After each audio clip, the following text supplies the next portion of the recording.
Thank you, Commissioner Vashani. And also thank you, Commissioner Sheaf, for mentioning, I said 2024, but this is our first meeting of 2025. So I need to get with the correct year here. All right. Can we please have a roll call? Yes, Commissioners Brown and Rose are excused. Commissioner Austin? Here. Scheffler? Here. Sheaf? Here. Vashani? Here. Chair Stahira? Here. All right. Let's move on to approving the minutes from the last meeting. So the last meeting on December 11th, 2024. If there are no corrections, I'll entertain a motion to approve. So moved. I'll second. Very good. Have a motion and a second. All in favor, say aye. Aye. Aye. Any opposed? Any abstentions? All right. With that, the motion is approved. All right. Moving right along. At this time, citizens who wish to discuss any items that are not on the agenda can be discussed at the public input portion of the meeting.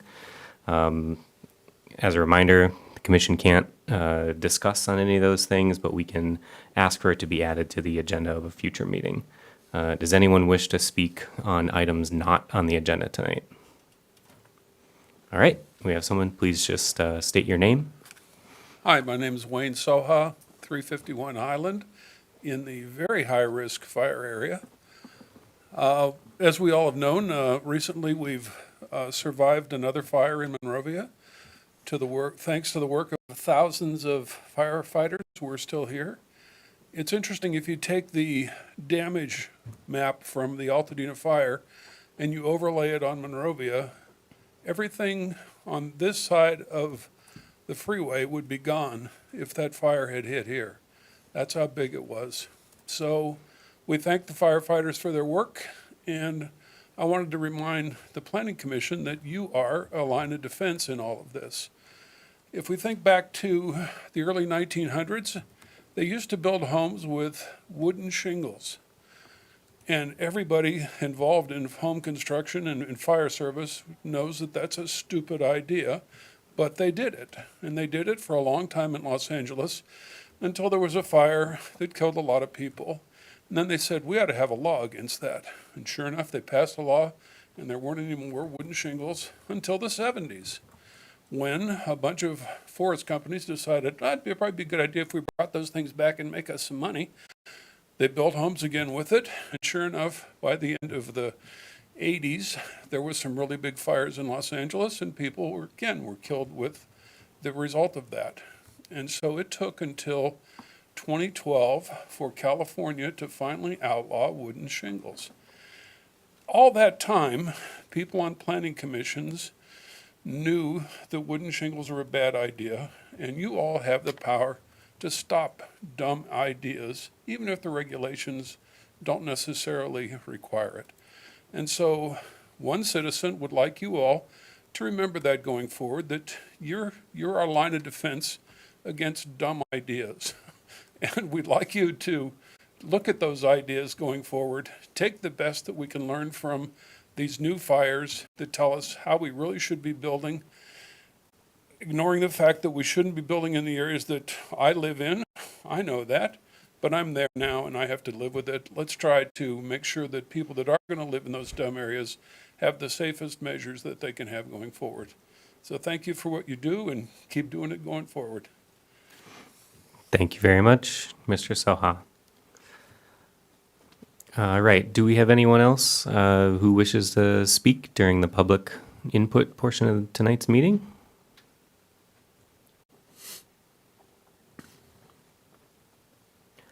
All right. Hearing nothing, we can move on to the public hearing portion of tonight's meeting. Tonight we have the public input portion of the meeting is closed, and we'll move on to the public hearing portion. Tonight we have one public hearing item on the agenda. First up is PH1, which is a variance request, VAR 2024-0001. The subject property is at 166 North Sunset Place with Steve Algori as the applicant. And the variance request is to reduce a new structure's rear yard setback. And I believe Planning Technician Brenda Quesada is presenting the staff report. And as soon as you're ready, you can get started with that. Thank you. I appreciate your cooperation. So we are having some technical difficulties, unfortunately.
I saw smoke coming out.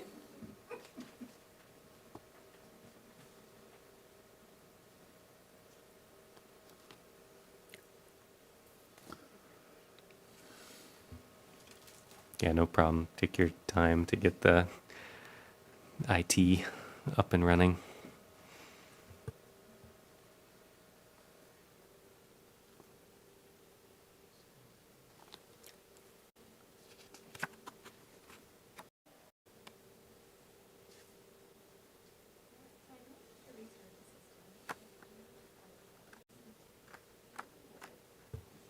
Should we take a short, Do you want to call a recess? sure, for 10 minutes or? Sure. Yeah, let's take a 5 to 10 minute recess and then we'll come back at 7:50. Sounds good.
Wedding anniversary. Just to get away.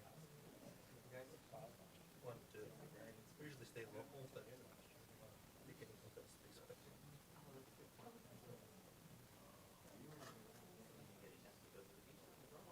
What's the beach? We keep telling our kids, don't get married in the winter.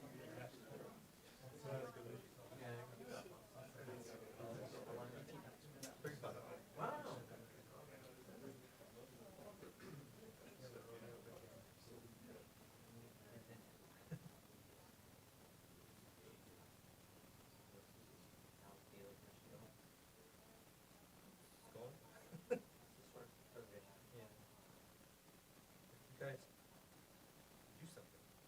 John's the only one who can do this. So they need more study.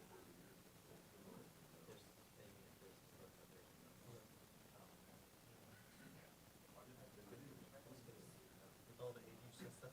We need more people.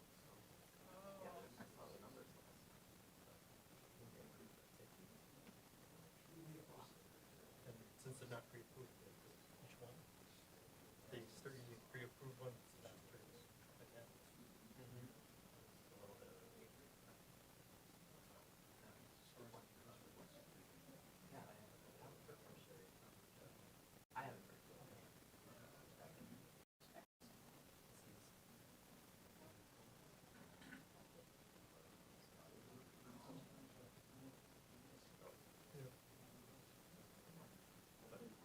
If you're for more housing. Oh, yeah. Don't have a backlog because we like.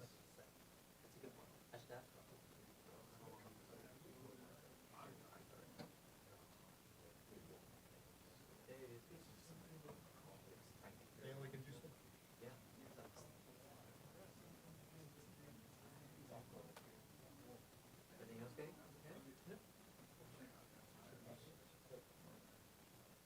Everything's going with you? You still working? Must be tough going to work and all that. A lot of things to take time off. You're down.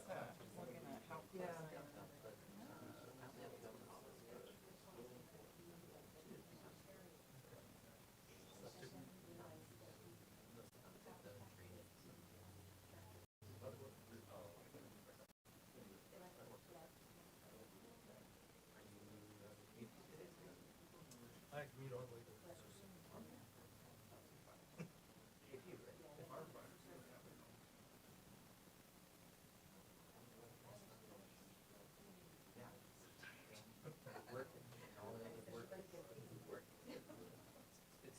Like some of the other council members, they're working.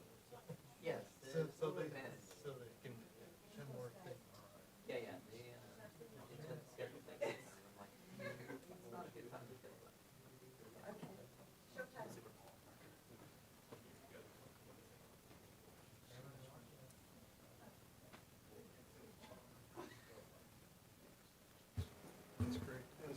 All right. Thank you, everyone, for your patience while we resolve the IT difficulties. I think we have everything in order, and we can call the meeting back into order. All right, let's continue on with the staff report for PH1. Go ahead, Ms. Quesada. Thank you, Chair, and good evening, Commissioners. So our first item tonight is a request to construct a 2,000 square foot detached garage with an overall height of 17 feet in the rear yard of an existing single-family home. The request includes a variance to reduce the rear yard setback from 60 feet to 20 feet. As the Planning Commission, you have the authority to grant variances when special circumstances exist that make strict application of the zoning ordinance an undue hardship compared to what other property owners in the same zone experience. The property is located at 166 North Sunset Place and is currently developed with a single-family home and a detached 1,800 square foot barn, which has deteriorated over time.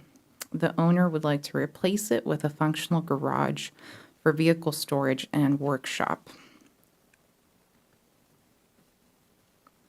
The lot is located in the RL zoning district and is one of the largest parcels in the neighborhood, measuring 33,000 square feet, which is significantly larger than most surrounding residential properties. So for context, the neighboring lots are about 1/3 the size of this parcel. The closest comparable lot sits directly south at 158 North Sunset Place. However, this is used as a tennis club and not a residence. Also, the other surrounding properties are standard-sized, single-family residential lots. So looking at the site plan, the applicant is proposing to remove the old barn, which is located in the middle of the backyard, and construct a new garage in a different location on the lot. The owner wants to build a functional garage, which he plans to use for vehicle storage and maintenance. This includes a hydraulic lift for vehicle restoration and repair work.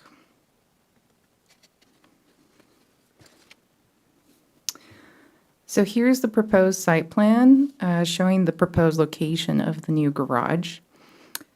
Under normal circumstances, his detached garage would only require a 3-foot setback from the rear property line in the RL zone. However, because the proposed garage exceeds 14 feet in height, it must comply with the main structure setback requirements, which in this case means a 60-foot rear yard setback. This slide illustrates what the property would look like if the garage had to meet the full 60-foot rear yard setback. You'll notice that the garage would be positioned awkwardly in the middle of the yard, which is not a practical or efficient use of his rear yard open space. This would also impact existing mature vegetation, including a 100-year-old avocado tree that the owner wants to preserve. Also, the applicant is requesting a 20-foot setback, which is more consistent with the setbacks for other tall accessory structures in the RL zone. Now, before I continue, I'd like to clarify a small typo in the staff report. The report states that the requested 20-foot rear setback is consistent with the standard requirement for RL zone properties that have a typical 149-foot lot depth. The correct statement is that the 20-foot setback is consistent with the minimum lot depth requirement for RL zone properties, which is 100 feet. This clarification does not change the overall analysis, as the key point remains the same. The subject property is significantly deeper than both the minimum and the typical RL lots. And applying the standard setback formula results in a disproportionately large rear setback requirement. The variance request aligns with existing neighborhood patterns and ensures a reasonable use of the property. In other words, this lot is being held to a much stricter setback standard than the other properties within the same zone and neighborhood, which creates an unnecessary burden. Moving on to the garage design, here are the north and west elevations. The new garage is designed to match the existing homes in terms of style, materials, and colors, ensuring architectural compatibility.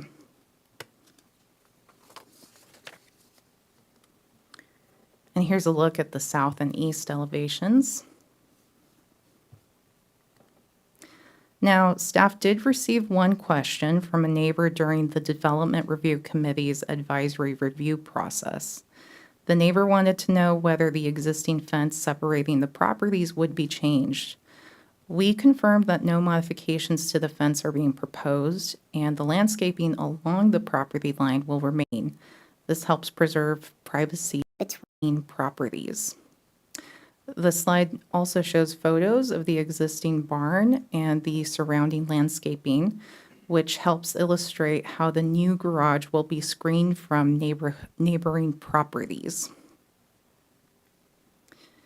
So in addition to standard conditions, this project includes a specific condition of approval requiring the removal of the existing barn before the final building permit for the new garage is issued, and that the detached garage shall be no less than 20 feet from the rear property line.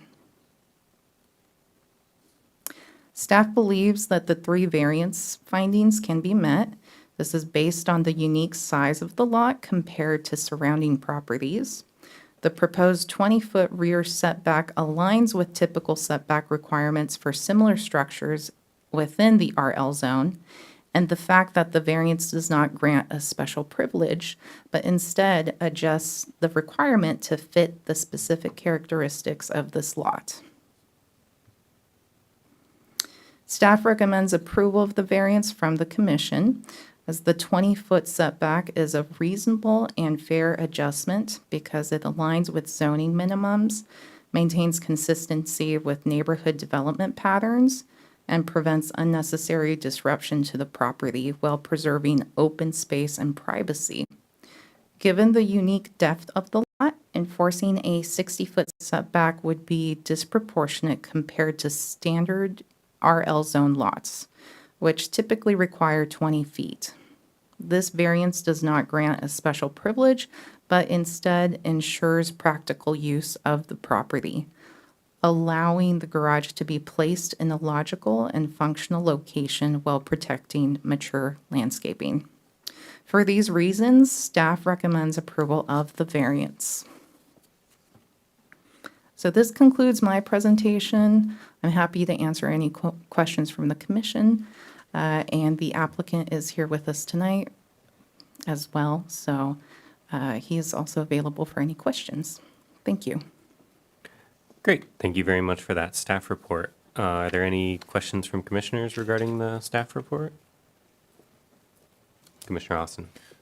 Quick question regarding like the shop use. Was the applicant provide you the detail of what that shop is? Is it more mechanical, woodworking, something related to the autos? It's related to auto. There is a workshop within the structure. However, any reparations or restoration belongs to his personal vehicles. Likewise, I didn't see on the on data sheet 1 any requirements for sprinklers or anything from the fire department. They were made aware of this being Yes, yes. okay. Any other questions from the commissioners? I have one. I know there's a condition to this effect, but is there any intent to change any of the screening vegetation along the rear property lines or any of the property lines? No, no intent to change any of the existing vegetation on site. Great. And I'm very pleased to hear about the preservation of the 100-year-old avocado tree. That's great to hear. Okay, so I believe now is the time and place for public input regarding PH1. We'll accept testimony in the following order. The applicant, if they wish to speak, and then persons in favor, persons with concerns, and then the applicant will have a chance to respond if necessary. With that, does the applicant want to speak tonight? Please go ahead, come to the podium, state your name, and the floor is yours. Thank you. My name is Steve Algori, 166 North Sunset Place. I'm the owner of 166 North Sunset Place, and I appreciate you gentlemen and the Planning Commission taking this under consideration. I'm here for any questions. A quick point is something that was brought up. I don't work on cars commercially. This is only for my own personal vehicles. And actually, one bay is a wood shop. There's an internal partition will be a wood shop. It'll be basically parking for 4 cars, and then one bay will be for just whatever light cleaning I do on my own vehicles that I presently own. I don't plan on acquiring any new vehicles or anything else. Thank you very much, Mr. Algori. Anything? Yeah, if anybody has any questions, we'll cover them at the end of the testimony Wonderful. portion. Yes, sir. Thank you. All right. Any persons in favor?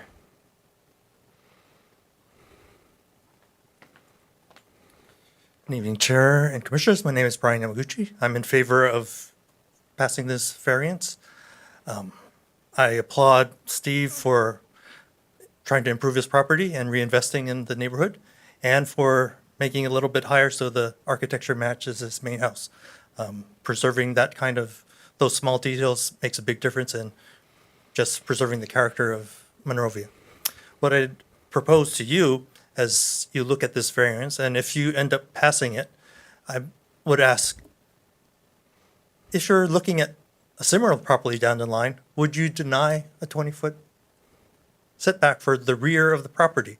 If not, then I'd say there's a minimum of 3 feet, then there's this formula for 20% from 3 feet all the way to whatever length it is. I'd say set a maximum of 20 feet. So 3 feet, use the formula, and then a maximum of 20 feet in ordinance, so that the next person who has a big lot doesn't have to come before the DRC, have a Christmas break, have a meeting canceled because of a fire, and now come to a planning commission, and if you pass it, another 10 days to wait for appeal process. That poor guy has had to wait probably 3 months, and that costs money. I hope he has a contractor lined up. If not, right now, trying to find a contractor after the wildfires is going to be a nightmare. So if you decide to say yes to this person, I'd say also send a message to city council, say, why don't you adjust the ordinance so that there's a maximum setback, not just a formula to go huge amount, because, there's not a whole lot of long lots, but there are a few. And if you delay this guy, you're going to delay the next guy. Thank you, Mr. Yamaguchi. Do we have any persons opposed? All right, so no need for a rebuttal. Any questions from the commissioners? Okay. So with that, the public testimony portion of the hearing is closed. Now is the time for the commission to discuss and debate if there are any comments. Feel free to chime in. All right.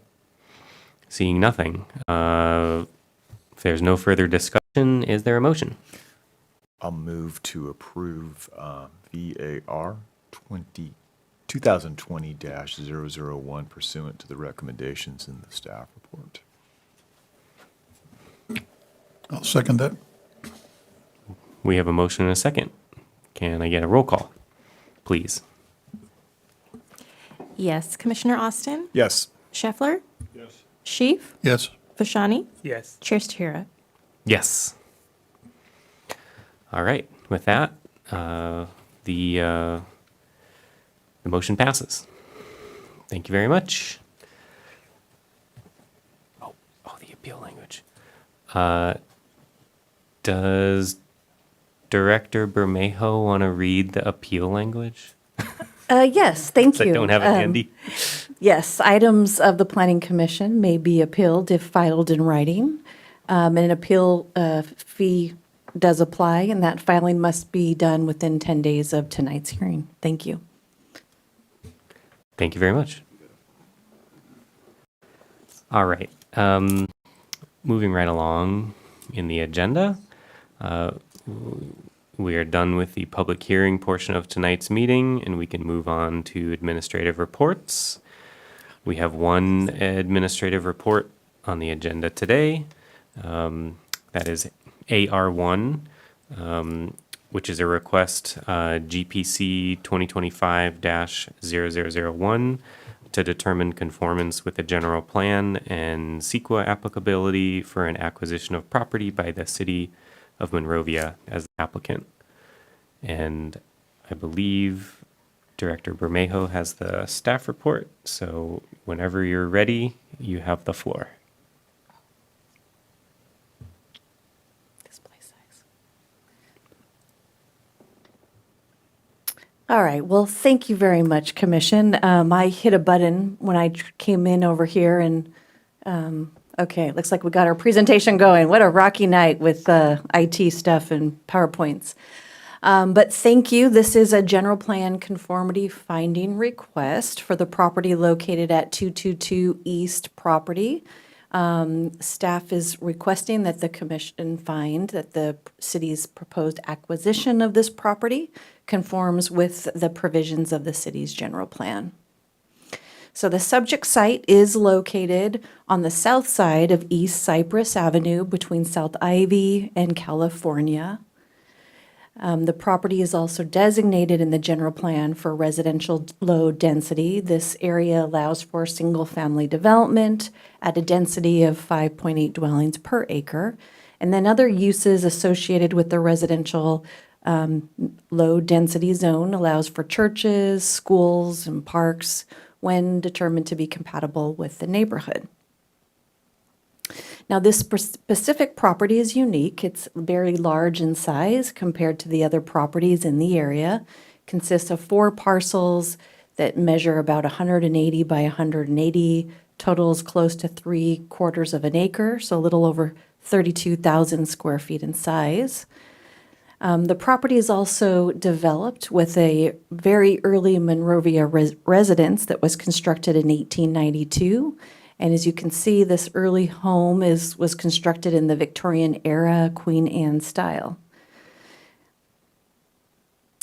This home also has undergone a lot of deferred maintenance, and there's a lot of improvement items that need to be taken place on this home. This slide just showcases some of the exterior conditions of the residence. And then here you can see some of the interior living space that is in dire need of TLC. So the Monrovia City Council entered into a purchase agreement with the property owner at their meeting on January 21st, 2025, with the goal to preserve this early Monrovian home, this 1892 Victorian home. Now, the goal of this purchase is if the conformity passes this evening and the sale proceeds, the city would be continuing to assist with clearing out the property and then begin undertaking necessary work to prevent further deterioration, secure the building, and then bring it back to the city council for landmark discussion and other consideration. Now, the California Government Code Section 65042 stipulates and the requirement that any potential acquisition of real property first be submitted to and reported upon by the Planning Commission as to its conformity with the adopted general plan. Staff has completed an analysis and finds that this acquisition is consistent with land use element goal number 9, which calls for preserving the character of existing neighborhoods and historic resources. Historic preservation, as the Commission knows, is an integral part of land use planning and has a lot of significant benefits, such as revitalization of neighborhoods. This subject residence is one of Monrovia's early homes. It is a Victorian area home and has significant character-defining features, which staff believes would make it qualify for landmarking. The home has experienced deferred maintenance and it is in need of rehabilitation work. And the city's ability to purchase the property will allow for the city to facilitate that preservation effort. So with that, staff is recommending that the commission find that the proposed acquisition of real property is in conformity with the provisions of the Monrovia General Plan. Thank you. And I'm happy to answer any questions that you may have. Thank you, Director Bermejo. Questions from the commission?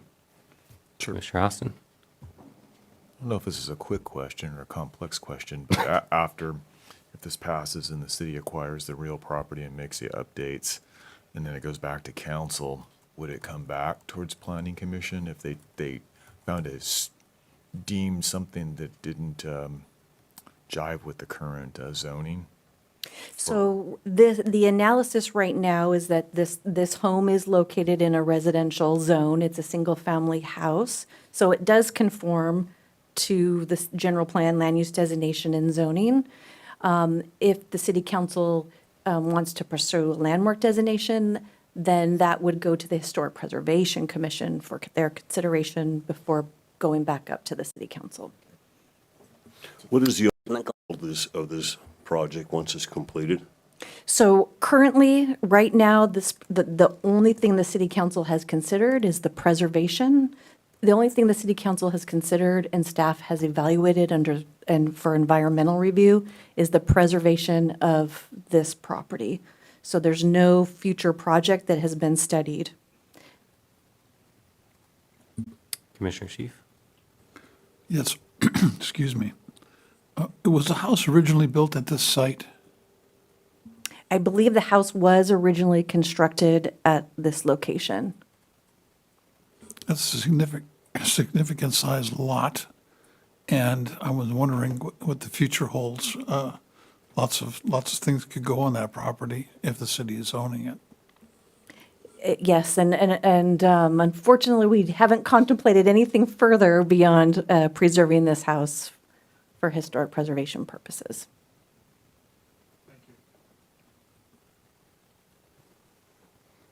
Other questions? Okay, I have some questions. So, are there other examples of the city acquiring property for the purpose of historic preservation? The city, shortly before I came aboard with the city acquired the historic depot. And the city, when they acquired it, that property was also in significant disrepair and need of TLC. The city worked with a developer and through coordination was able to facilitate the restoration and rehabilitation of the Santa Fe Depot. The city's also initiated a lot of different types of variety of land use proposals to coordinate land use and historic preservation efforts. So I think Monrovia has a long history of preserving its over 160, currently designated structures and making sure that we don't lose our city's history. What happened with the depot acquisition? Does the city still own that? I believe the city still owns it and has sublet it to Samuelson Feder. And so it's in a long-term lease agreement. It's leased, okay, I see.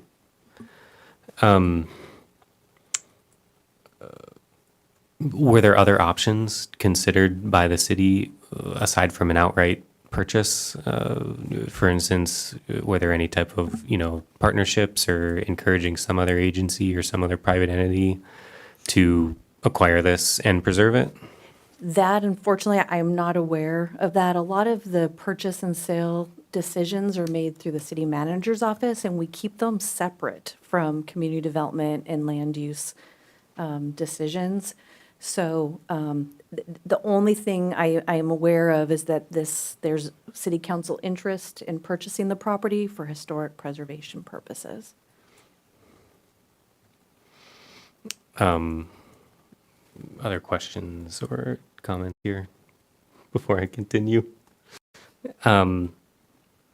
So when I'm looking at the general plan, the general plan is not specific in this goal about the purchase of a property being, a means for historic preservation. And so that's why I'm probing in this area, is to see, is this indeed conforming to the general plan? Chair, if I may. Yeah, please. I think it's important to note that when looking at whether this action is consistent with the general plan, this consistency finding does not have to match exactly a general plan policy that is outlined associated with the goal. The action is would this action further the goals and policies, the general goals, right, of the general plan, and not go against any of the goals of the general plan, not be in conformity. And I think there's several policies that focus on the preservation of Monrovia's neighborhoods and historic structures. And so the overarching goal of preserving a property, when a city has a very robust historic preservation program, is it very much in conformity with the general plan. All right, thanks. And I'm forgetting here, this is administrative report. So do we have a public hearing on this particular item? So we should take public comment on this item, but we don't have an official public hearing Okay. on this item. Thank you very much. So in that case, we can open up the public hearing portion of this administrative report. If there are any folks wishing to speak in favor or opposed, now would be the time to approach the podium and make that comment. I don't see anyone, so I believe we can close the public comment portion of this particular agenda item. Any other discussion or comments from the commission? Comfortable with this because I don't. Oh, can you hit your mic? Thanks. Yes, I was going to say I'm a little uncomfortable with this because I don't understand how the city can purchase private property, then pour city funds into it to redevelop it without having plans further on.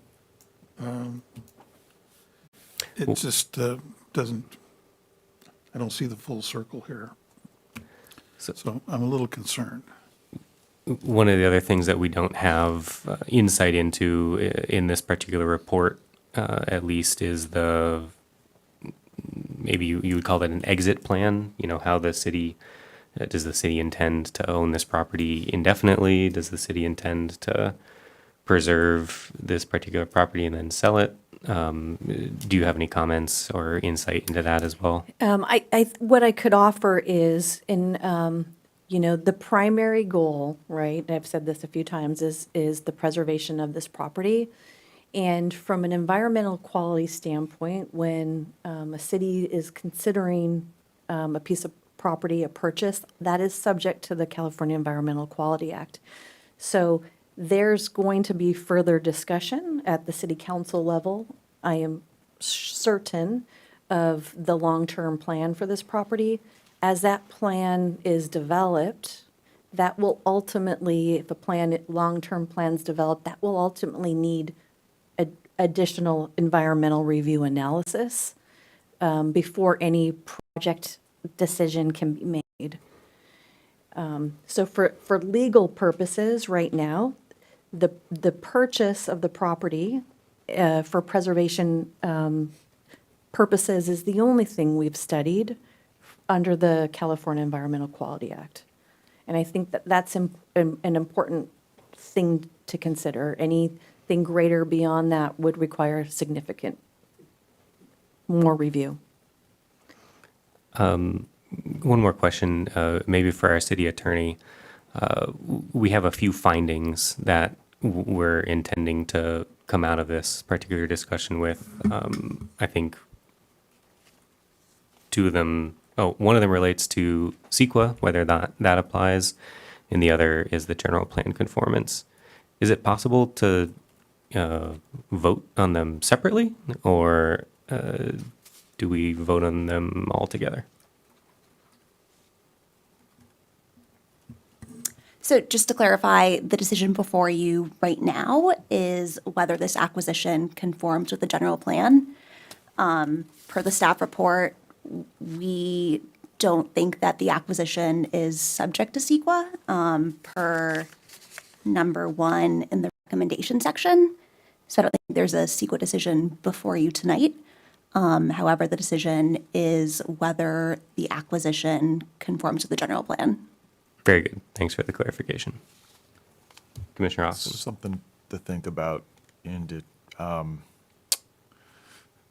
the city acquires the land, they could make a park, a meeting facility, rehab it, sell it to a private party. And I think before us this evening is does it conform with those types of properties that would relate within the zone in that area? It sounds like that there's, the plan is to rehab it and bring back maybe options. And that was like my question. If they brought back options that didn't meet the zoning thing, would it come back to Planning Commission and have its normal routing? And I think that The I answer don't- is yes. Yeah, but that's what I was trying to get to. If they came back with some kind of, plan that was outside the scope of that zone, it would have to come back, but like I said, they could, sounds like from Director Bermejo's report, you could have a park, you could have a meeting facility, some kind of like city function thing, or rehab it and sell it to somebody who wants to live there. Would a private party be able to have like a gathering, rent that out and have gatherings, kind of similar. And I don't know if this is a good suggestion. Like the property behind us, the old Steve Baker home. Could somebody come in, like if the city rehabbed it and had like a gathering, a private business down there? Or would that come back towards us because it doesn't zoned? Right, so I think the city council still needs to offer further direction to the city manager's office on the prospective use of the property. When our city manager spoke to our city council, it was very clear that the primary goal was preservation and that there would be follow-up discussion with the council at a later date. So really, until that occurs, this is what we have before us. Yeah, and to piggyback on what Sherry was saying, I think it's important to note that you're deciding whether the acquisition for specifically historic preservation purposes conforms with the general plan. So it's a fairly narrow decision. And we don't know exactly what will happen in the future, but right now we do know that the purpose is for historic preservation. Thank you. Commissioner Sheaf. Could you please demonstrate how this conforms with the general plan? Certainly. So the general plan has a land use element, right, which is one of the elements contained in our general plan. And that land use element stipulates all the land use designations. It describes the land use designations, what's allowed within those land use designations. And then it has another section that talks about land use element issues, goals, and policies. And there's a total of, let's see here, about 15 land use policies that give direction on to the commission, to the council on making land use decisions. And it also provides direction on how we implement municipal code and zoning codes. The one goal that staff has identified that is consistent with the acquisition of the property is relates to goal number 9, and that is preserving the character of existing neighborhoods and historic residences. So this home, being one of Monrovia's earliest structures, being built in 1892, having potential historic significance given the architectural features. It was built within the period of significance when Victorian-era architecture was being constructed in Monrovia. There are not many structures of this scale and architectural detail that exist in the city, which raises its value under historic preservation. Under policy 9.1, for example, the preservation of this home would allow the city to continue to implement its own preservation ordinance for designating and preserving and safeguarding this structure in this neighborhood. Thank you. Just one last question. So this whole point of this report is because the city's buying this property, we need to give this confirmation of conformity. If it was a private person buying it, this wouldn't even be a question at all. Correct. I mean, I guess, I understand what Bill was saying earlier, but I guess that's not our privy right now. We're just focusing on this one specific thing at hand. That is correct. I do have questions about that, though.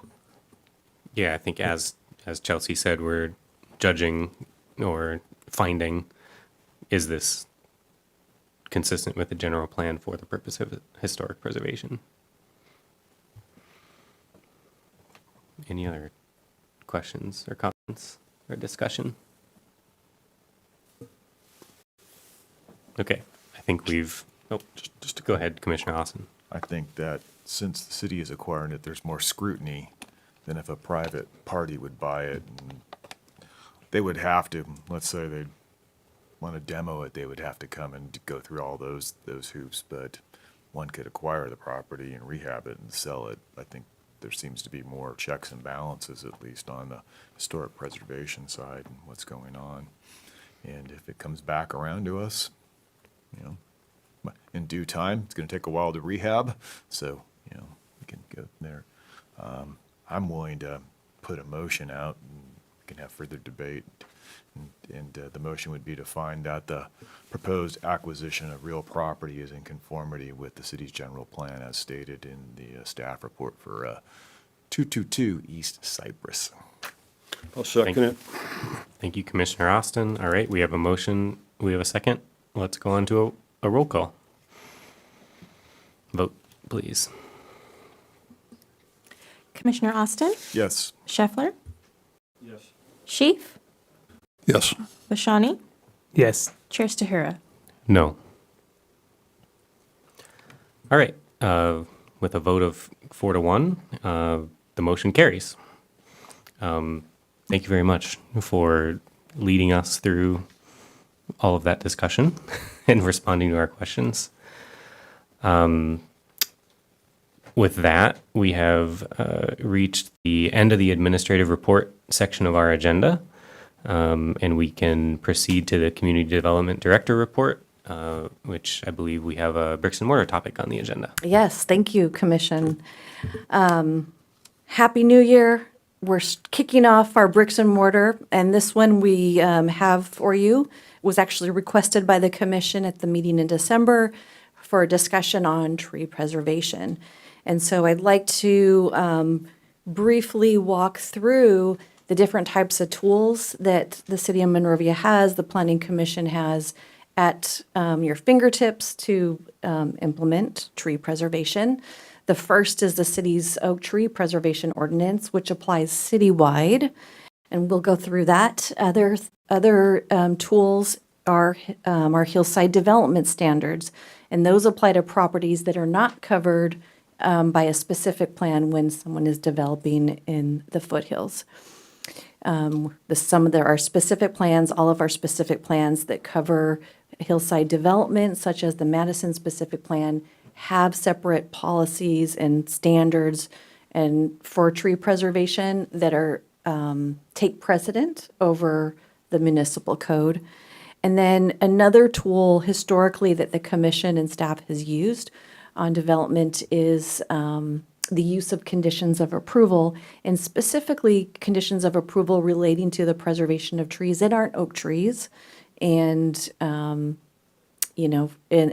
when those are drafted, they're generally intent to offer a balance between preservation, neighborhood compatibility, and economic opportunity. So real briefly, Monrovia's Oak Tree Preservation Ordinance was adopted in 1987, and Monrovia was a leader in actually being one of the first cities in our valley to adopt such ordinance. This ordinance encourages the protection of mature oak trees citywide, and that is through a permit process. So all oak trees are covered, but it focuses in on mature oak trees. So oak trees that have a specific diameter of 10 feet or more, and that's measured 2 feet above the ground level. And with every ordinance that is contained in our zoning code and municipal code, there's always a purpose. And so it's very important to look at that purpose to understand what is the intent of all these regulations. And so I wanted to read this, and that is so we all can absorb it. And it says, according to the municipal code, the purpose of the oak tree preservation ordinance is the preservation of healthy oak trees, which are necessary to preserve the present scenic beauty and heritage of Monrovia, maintain property values, and promote conservation of natural resources. It is the intent of this chapter to establish regulations for the removal and pruning of oak trees within the city in order to retain as many trees as possible, consistent with the purpose thereof and the reasonable economic enjoyment of private property.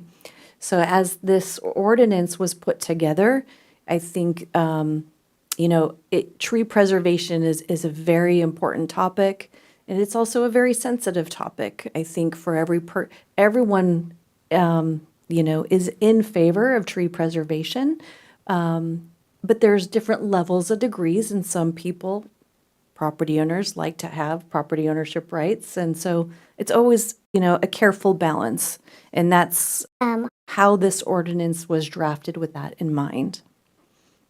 So oak trees, all oak trees are protected when they meet the size threshold, and on all properties and anywhere on the property except for single-family properties. So single-family developed properties, not zoned properties, but developed properties, oak trees are only protected in the front yard and on a street-facing side yard. All other areas in the city, commercial, developed, multifamily, it doesn't matter where they're located, they're protected.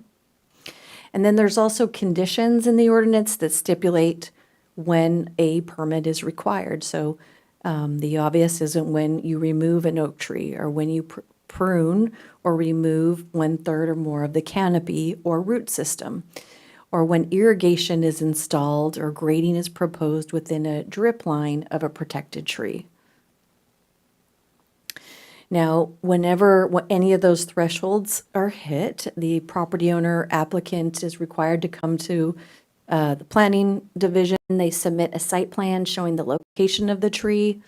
Oftentimes, if the tree is being removed and there's really no obvious reason for the tree to be removed, we can't tell visually that the tree is dead or that the tree is truly impacting a structure, then we will ask for a certified arborist report. There is a review before the DRC, the Development Review Committee, and that fee is $78. If an arborist report is presented, then that fee is waived. The DRC reviews all applications for these tree preservation permits. However, from time to time, natural things happen, and if there's an immediate threat to life or structure, then the ordinance identifies either the police department, the fire department, or the community services division grants some authority to immediately remove the tree. So now let's talk about other preservation tools. When projects come forward and there's a significant tree, could be an oak tree, and the city can use the variance process, right, to allow for the preservation of an oak tree or a significant tree that is significant to the area by making findings for granting a variance. The Development Review Committee looks at the preservation of all mature trees through entitlement process, and the committee uses different types of conditions of approval to impose when applicable. It's important to note with respect to oak trees that there are violations for cutting down an oak tree, and on single-family properties, it is considered an infraction, and in all other instances, this is stipulated in the municipal code, it's a misdemeanor. That penalty is only for oak trees, right? That's specific. Correct. Yeah, thanks. And so protections from other trees. So I wanted to just showcase what type of tree related protections we have in our hillside development standards. So they're a little bit more stronger. The protection of existing vegetation is contemplated through site planning. Every reasonable effort is made to preserve mature trees, especially coast live oak trees, but not just the oak trees. And then we have stipulations regarding landscape plans, indicating the extent and type of trees, if they're going to be removed, what they're going to be replaced with. And so we saw some of that detailed information when we were dealing with the Norumbega project, that new single family on that vacant lot. Okay, so then with use of conditions of approval, so outside of oak trees, when planners are working with different developers, when the commission is reviewing plans, the commission, the review authority is of any action that's discretionary. There's always ability to add a condition of approval for tree preservation. There generally, though, those considerations for the condition of approval, there has to be a nexus. And some examples of how the commission has used tree preservation conditions in the past are to address privacy impacts. Tonight, we made sure we had the maintenance of screening so that views are not impacted on adjacent property. Oftentimes, in the early planning stages, the planners will look at a project and balance all the land use considerations on a project, right? The tree preservation may not be the only consideration that's being considered. For example, if the project has a risk or could increase traffic demand in the case of a drive-through, and there's a need for additional drive-through lanes, trying to fit all the components of a project to make it successful, we have to outweigh there's always a give and take, right?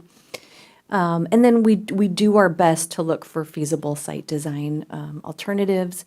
And again, the use that the commission and staff and the city council historically has taken is, absolutely consider preservation, and also balance the preservation with property owner rights and even the capacity for enforcement. More rules means more enforcement on the city side. So before the commission this evening, I wanted to go over two real-life use of conditions in practice. And the two that came to mind that I have printed before you are the conditions for the Chick-fil-A and Starbucks project, which was approved by the City Council on August 3rd, 2021, and then the In-N-Out project that was approved on October 12th, 2022.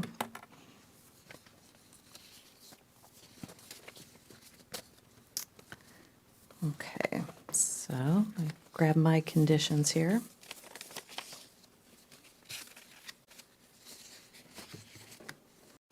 Okay, here we go.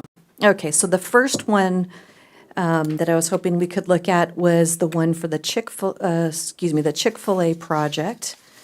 And that one is for the property at 820 West Huntington Drive. You guys have that for you? Okay. So the first thing to consider that staff and the council and the commission considered with this project is, if you take a look at that data sheet, one of the first things the takeaways is that this project required a significant number of entitlements. It also required, it's not kind of shown on this data sheet, but it also required a municipal code amendment. It required an action of the council in order to get this project to be allowed. That there was a standard in the municipal code that said new construction had to be a minimum height of 2 stories. In order for a drive-through to come in, to the city on that site that had to be revised to allow single-story development. Okay, so through the development process, there was significant concern that was brought to the city's council's attention regarding a large sycamore tree that was located in front of the property. The city council heard those concerns and asked the applicant to study their site plan and gave, that hearing was continued, and the council said, okay, go back to the drawing board. Your lot has significant depth. There's a park dedication that's being proposed. We want to see if there's a way to shift your drive-through queue on the Chick-fil-A project and preserve the park land for dedication and try to preserve the sycamore tree. The council directed the applicant specifically to hire an arborist. The city hired their own arborist, and there was a lot of study surrounding that tree. And ultimately, Chick-fil-A was able to preserve it. And as a result, there were very stringent conditions that were put on the Chick-fil-A project that basically required that developer to follow a lot of different preservation monitoring throughout the project, and then even stipulated that should that tree be impacted, there was going to be a replacement of that tree. So that the Chick-fil-A scenario is an example of very strict, very clear directives that are very easy to enforce and very carefully laid out. Okay, the next set of conditions before you were for the In-N-Out project. Okay, so thinking about the In-N-Out project, when that project was originally it came to the city, it was about 2021, so just a year after the pandemic had begun. Huntington Oaks Shopping Center was experiencing a lot of vacancies. The project applicant being In-N-Out, there was a lot of concern both on the city side and I think the community side about managing the amount of trip generation and queuing that we knew In-N-Outs generated. And on this particular project, the considerations I think that were balanced were traffic, economic development, and through the public hearing process, there wasn't significant concern that staff felt that there was a particular tree that was being pointed out for being preserved. So as a result, when the condition was drafted, you can see on the In-N-Out number 24, it was drafted in a way that didn't prevent the development from moving forward. So the second sentence here is, the purpose of a tree retention plan shall be to preserve all healthy trees that will not interfere with the site plan, will not adversely be impacted by the construction of the project, and which are consistent with the types of trees that are present in other areas of the center. Now we're in 2025, we're no longer in 2022. And what I can say is every single project that goes through a public hearing process, the planners are listening, we're observing, and we're learning. And we're gaining the cues of, okay, this is a hot topic. This is something we now need to consider early on. And one thing that my takeaway on the Chick-fil-A project is I remember one of our beloved council members looked at me. She saw some palm trees and she said, I never want to see a palm tree again on a future development. And mental note was made. They are out. We talk, when plans come across our counter, we know no palm trees. Another mental note we've made is the use of native trees. I think over the last several years, we have heard, not just drought tolerant, but native trees. We've also taken Commissioner Austin's suggestions about the use of artificial turf instead of using turf. And so from time to, we'll always make sure that's in there. Sometimes we miss it, but you're our check and balances, and we can put that back in. So I think I'm going to kind of conclude with my overview here, and I'm happy to answer any questions you have. So thank you. Thank you very much, Director Bermejo. This was a good overview of tree preservation, and I really like the examples that you gave of these difference in planning conditions. And, we all know how those projects are going. And so we understand some of the impacts of these conditions on those developments. So do we have questions or comments? Well, thank you. That was educational. And good on picking up the cues. The turf thank you very much. Won't seem germane tomorrow with all the rain, but we go through these cycles. Something that you said here, and I'm glad you saw that, is the native trees. The native trees are usually more drought tolerant, and as we saw in the last couple weeks, the native trees were more resilient in the Altadena area. I can't speak for the Palisades area, but it's probably true over there that the oaks and the sycamores survivability was better. So that's a positive there, and I appreciate the update on that. The in and out issue was, and I'd had a discussion with Sherry. It was the way the trees were taken down was probably the one that probably got people's attention. If they would have taken a chainsaw to them, it would have the same result, but it didn't look like a tree massacre was going on over there, because I saw it immediately. I was like, wow. And now the date we saw on your presentation shows that it had been a couple years. So lots of things have happened in life, and lots of things have come through here, and didn't realize what we did or didn't do during that thing. But like I said, it would look pretty horrific from a visual. And obviously they must have felt like that. Those mature trees that were there, and I forget what they were, didn't fit the site plan. Just one of observation that I want to make. I'm asking these questions about tree preservation. One thing that I certainly don't want to change is the reputation of Monrovia as a place that's good to do business and good to develop. And I'm not eager to have the city impose a lot of rules and regulations on the residents and tell them what they can or can't do on their property. But we do have to balance that with protecting the natural environment and being responsible stewards of the land that we live on. So I think this is great information that you gave us.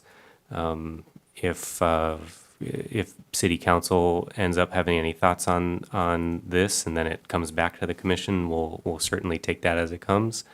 And if we have any follow-up items, I'm sure we can ask you additional questions in the future. But at this time, this answered my question on gathering information. So thank you for that. Very welcome. Thank you. I just think that we do a pretty good job, from staff to the planning commission to the council, of figuring out a happy medium or a coexistence in all this and how it jives together. And we're finding out that as science evolves in here, shade canopies are a good thing to keep temperatures down and help society create oxygen and all that. I think we do a pretty good job at that.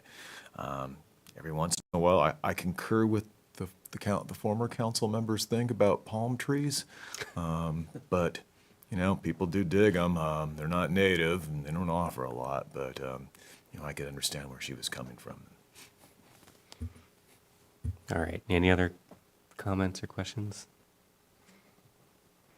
All right, let's move along. Do you have a development update for us? The only development update I was going to provide is the city council reviewed the ADU ordinance that the planning commission made a recommendation on in December, their December meeting, and they adopted the ordinance at their last meeting at the end of last month, right? Effective March 5th. So it's effective March 5th, so that was a good move, so thank you. Great. What we saw last night, or what we talked about is that, or I saw at the State of the City, was that we had 50-plus ADUs constructed, or at least permitted. And I saw some interesting things on there, was like the, I guess it would be prefabbed living, or I'm not quite sure what we call that. I thought that was unique. I heard some groaning in the audience, but I was like, this is kind of cool. You know, we're doing it here. And what better if they're in Monrovia to bring some back to Monrovia, not have the neighbors take that on. But I don't know, Sherry, you could probably, I don't remember the name. I thought that was unique, functional living space to help out. And now that we've seen that there's 10,000 lost homes or living structures, it's a premium now to find living space. If it was before, it's even worse. Yeah, the name of the company is LifeArc. That's recently established in Monrovia, and they have created a prototype of a home that's easy to assemble and can float on water. Staff's still learning about their product. We haven't seen one yet, but we want to take a look at one.